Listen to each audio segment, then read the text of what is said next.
Boa tarde, jovens. Tudo bem? O professor vai gravar essa videoaula simples e objetiva, explicando nosso conteúdo do mês de outubro e as atividades para esse mês, sendo o conteúdo o barroco brasileiro e as atividades voltadas a essa temática. No mês passado, nós estudamos o barroco italiano, aliás, no mês retrasado. Aprendemos os conceitos gerais, as características mais gerais do barroco, como maior intensidade emocional, drama, violentos contrastes de luz e sombra, o uso de curvas e contracurvas nas arquiteturas e nas igrejas. E depois, ao longo do mês de setembro, nós fomos para o barroco nos Países Baixos, lembra?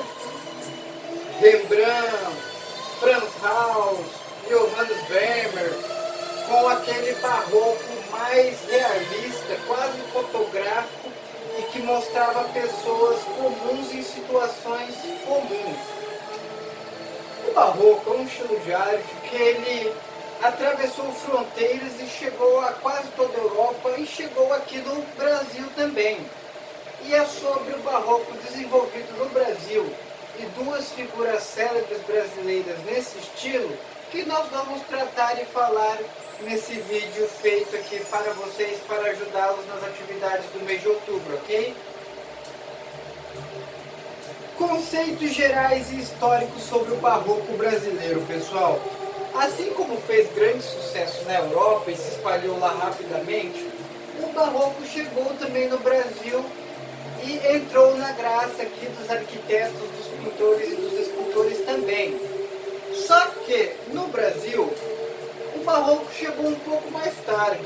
Enquanto na Europa ele começou a ser desenvolvido no século XVII, aqui no Brasil o barroco foi desenvolvido ao longo do século XVIII e até meados do século XIX. Chegou aqui como uma herança portuguesa durante a colonização portuguesa aqui no Brasil. Aparece não apenas na pintura, mas também na escultura, arquitetura e na literatura do nosso país. Aqui, como já foi dito, na Europa o estilo foi desenvolvido ao longo do século XVII e aqui chegou de forma mais tardia, no século XVIII e no século XIX. Todavia, na escultura e na arquitetura, o barroco ele é um pouco semelhante ao barroco europeu. Claro, não com aquela grandiosidade dos grandes tempos barrocos europeus. Mas mais adiante nesse vídeo veremos que o barroco também se destacou de duas formas distintas na arquitetura, de acordo com a situação econômica de cada região onde foi desenvolvido. O barroco ele é muito associado ao catolicismo aqui no Brasil, assim como era na Europa durante os movimentos de reforma e contra-reforma religiosa. E agora o professor vai falar das duas linhas diferentes que caracterizam o estilo barroco no Brasil. O primeiro foi desenvolvido nas regiões mais enriquecidas, devido a essas regiões terem grande produção de açúcar e serem ricas na questão do minério e extração do ouro. Essas regiões ficam localizadas ao sudoeste do Brasil, principalmente Minas Gerais. Nessas regiões mais ricas, encontramos igrejas com trabalhos em relevos, feitos em madeira, as talhas, que é a arte de entalhar madeira, esculturas feitas através da técnica de entalhe, revestidas em ouro e esculturas magistrais unidas à arquitetura das igrejas, ou seja, assim como na Europa, a escultura vem unida à arquitetura aqui no Brasil também.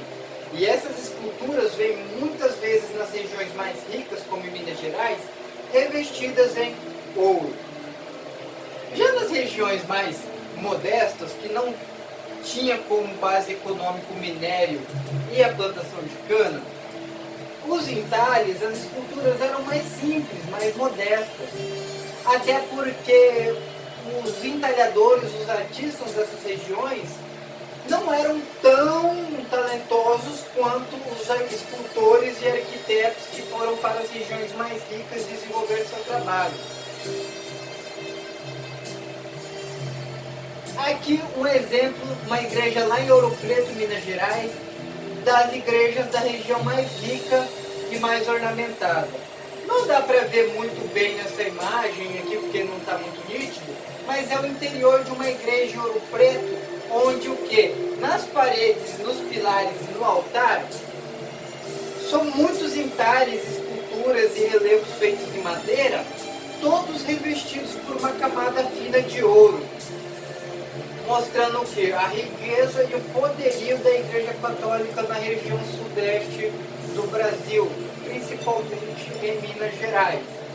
Então, se eu perguntar para vocês em uma futura atividade qual a característica do barroco desenvolvido nas regiões mais ricas do Brasil, são entalhes e esculturas de madeira mais elaborados, folheados a pequenas camadas de ouro, como a igreja de Ouro Preto em Minas Gerais.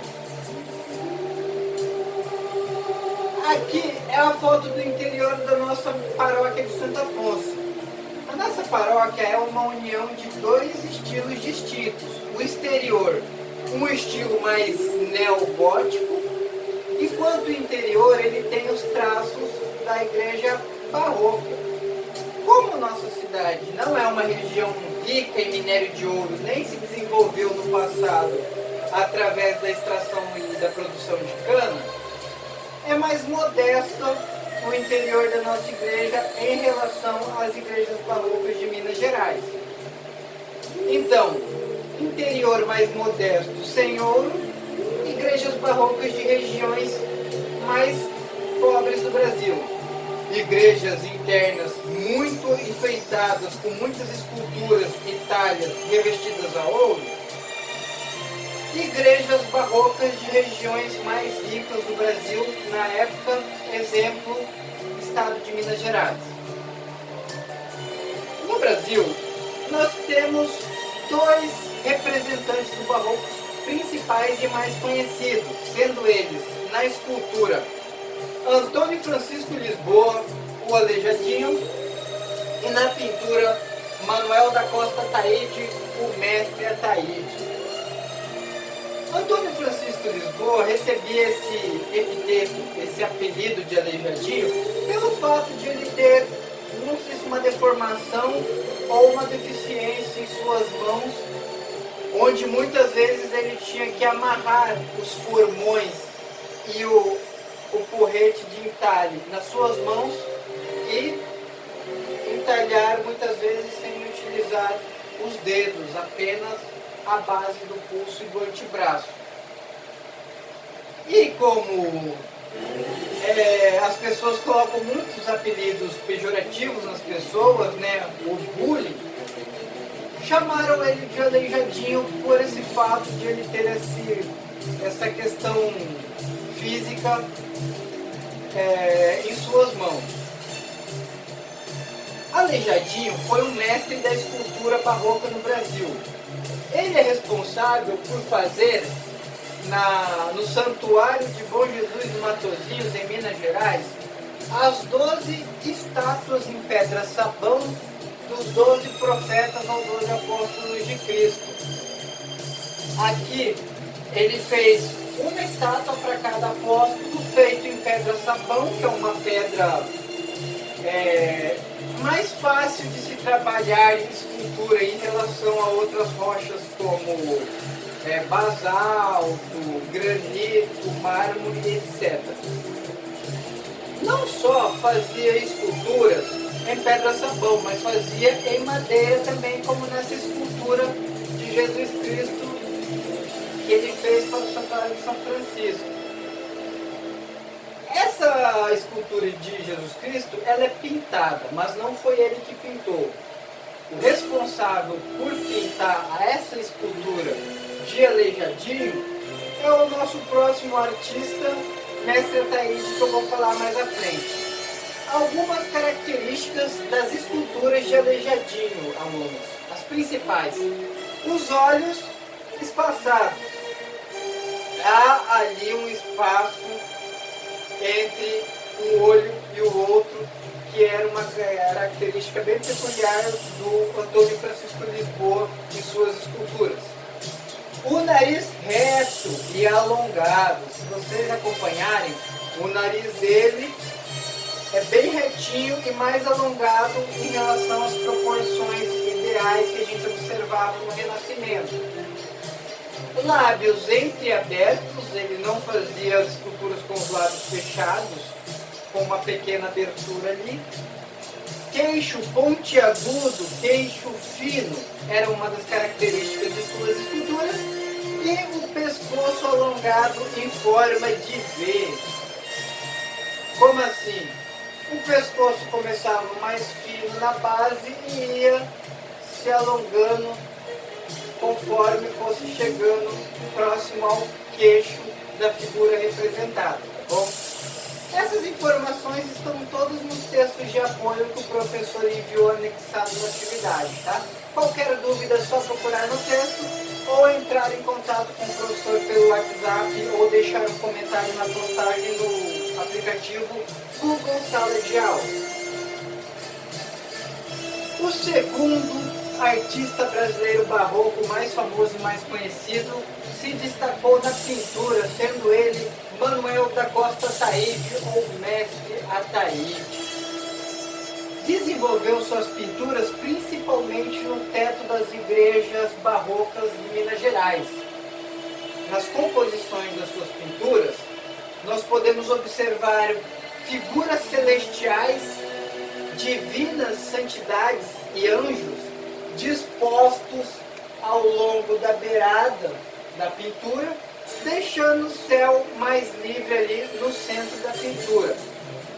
Se tiver uma atividade perguntando o que Mestre Ataíde pintava, será figuras sacras, com muitos anjos, santos e figuras divinas, cenas bíblicas retratadas principalmente no teto das grandes igrejas barrocas de Minas Gerais.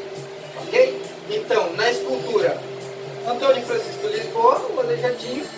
Na pintura, Mestre Ataíde. Certo? Bom, é um vídeo curto, uma apresentação curta. Agora o professor vai falar sobre as atividades que vocês vão desenvolver ao longo do mês de outubro.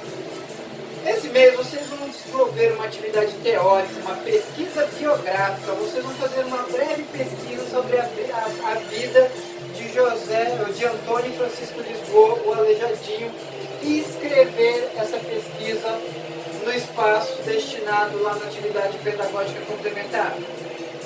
As outras são duas atividades práticas, sendo elas, a primeira, uma releitura. Vocês vão escolher uma obra de Aleijadinho e redesenhá-la, usando a técnica da monocromia, ou seja, vocês vão fazer ali em preto e branco, usando a variação de uma única cor. E a segunda atividade prática é escolher uma obra do pintor Mestre Ataíde e fazer a releitura colorida dessa obra. Tudo bem, pessoal? É um vídeo bem simples, sucinto. Qualquer dúvida podem entrar em contato com o professor estará disposto a auxiliá-los. Tenham todos um bom dia, uma ótima semana e o professor está aqui à disposição para atendê-los, tá bom? E até mais, como diria o Chico Bento.